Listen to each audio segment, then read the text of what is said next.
Welcome to the world of W.E.Kiwi, where friends come in all sizes, shapes and species. And now another story of perspective. The Angry Tiger.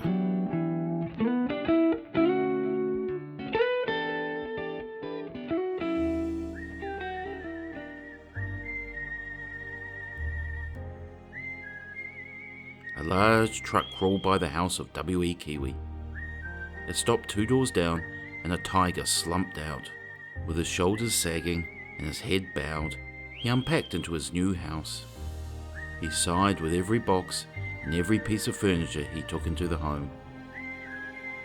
Later that night, W.E. walked past the tiger's house and could see the tiger sitting in his living room. The light of the television reflected through the room. There weren't any curtains or paintings on the wall. Only one raggedy old couch, a coffee table, and one tiger with his head despairingly in his hands. W.E. had a plan. The next morning, W.E. walked up to the front of the tiger's house. In his wings he held a chocolate ripple cake. W.E. could see the tiger still on the couch. He knocked hard and strong on the front door. The tiger looked out from the living room window. W.E. smiled and waved. The tiger growled as his piercing yellow eyes squinted at him. Before W.E. knew it, the front door flew open. The tiger towered over him. "What?" yelled the tiger. "Why are you bothering me?" W.E. stuttered, anxious to find the right words. I would like to welcome you to the neighbourhood." Leaning closer over W.E., the tiger scowled. "Is that it then? You finished?" My name is W.E.Kiwi, but my friends just call me W.E. I baked this cake for you as a gift from all of us in the street. It's a chocolate..." W.E. hadn't finished saying chocolate ripple cake when the door was slammed in his face. That was the rudest introduction W.E. had ever had in his life. He left the chocolate ripple cake on the front door mat. With his head down, he went home.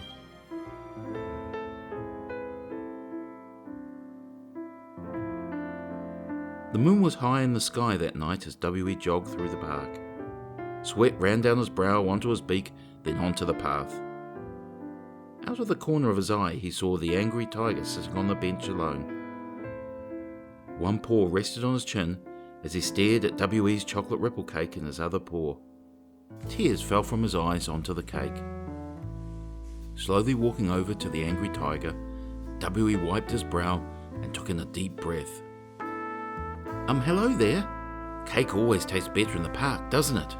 The tiger didn't look up but stared at the cake. W.E. turned to leave when he heard a chuckle. "Yes, it always tastes better in the park, especially with a friend." Freezing in the moment, W.E. looked back over his shoulder. "I always like cake in the park with my friends." The tiger looked up. Another tear trickled down his face. W.E. sat on the bench next to the tiger. The tiger still towered over him, but didn't seem as terrifying as before. The top of the cake was soaked with tears. "I apologize for the tears on the cake, W.E.," sobbed the tiger. "Oh, you remember my name. I thought you didn't want anything to do with me." "I do ask for forgiveness, W.E. I have not been in the best of moods." The tiger gave the cake to W.E. and stood up. Shaking everything from his head down to his tail, he let out an almighty roar. Smiling at W.E., he sat back down. "That feels better. As a kiwi bird, we can't roar like that, but I'm sure it helps whatever mood you're in." Tears welled up in the tiger's eyes. "My business failed and all my friends left me. I've lost everything, W.E. When I had a lot of money, I had many friends. Now I have very little left. It has made me very bitter and angry at the world." "Don't be angry. Be glad you found out who your true friends are. You can find new ones who love you for who you are, not what you have. There is one gift you can always give your friends that is free." "What's that, W.E.?" That gift is time, and it doesn't cost anything. With that comes open eyes and ears to listen and to see. W.E. took his wing and put it in the middle of the chocolate ripple cake. He scooped out a big piece and ate it. Chocolate smeared all over his beak. A grin slowly grew over the tiger's face. With his massive paw, he took a piece of cake and ate it too. Giggling, W.E. tried to speak with his mouth full. See, my friend, you can eat away your tears.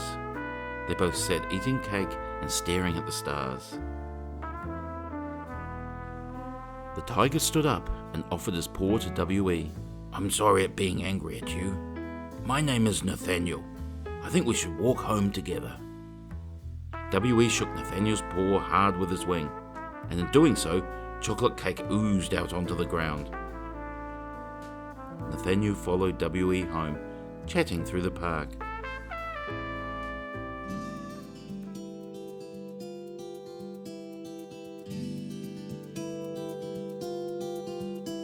A week later, as W.E. was washing his dishes, there was a pounding on the front door. He went to the door and opened it, and as he did, the smell of scones wafted in the house. There stood Nathaniel. Morning, W.E. I hope you're hungry. I don't have much, but I made you scones. Happy at the lovely gesture, a tear formed in W.E.'s eye. I don't know what to say, Nathaniel. Just say, happy tears. They're 1,000,000 times better than sad or angry ones, W.E. That morning, tea was poured and scones were swallowed. W.E. stood up and raised his cup of tea. A friend is there in good times and bad, in happiness and sadness. And now I have a new friend. Once an angry tiger, now a friendly tiger. Nathaniel raised his cup and replied, No more sad tears, only tears of happiness. Don't forget, Nathaniel, friends come in all sizes, shapes, and species. The end.